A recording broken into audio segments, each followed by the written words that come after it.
ఇంట్లో ఎవరు అన్న తినొద్దు నువ్వు అబ్బా ఎవరు చెప్పింది ఆ మాట?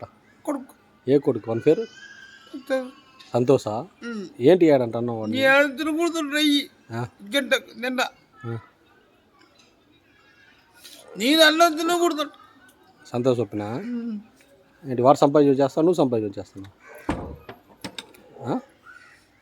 నేను అన్నం తినకూడదు, నా ఇంట్లోకి పోకూడదు.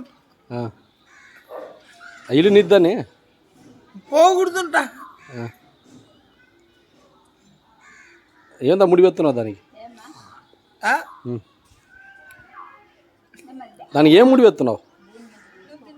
ఇల్లంతా చేస్తే కొడుకు నువ్వు తండ్రిని, ఇది న్యాయమా? అది ఏం ముడిపెత్తున్నావు దానికి? న్యాయమా లేదా అని చెప్పి తండ్రి గారంతా కొడుకులు కన్నూరుతో మాట్లాడతావు, కుదిరికి మాట్లాడతావు మేడం. అందరితో అడుగుతావు, పంచవేస్తావా? ముడివు ముడివిదే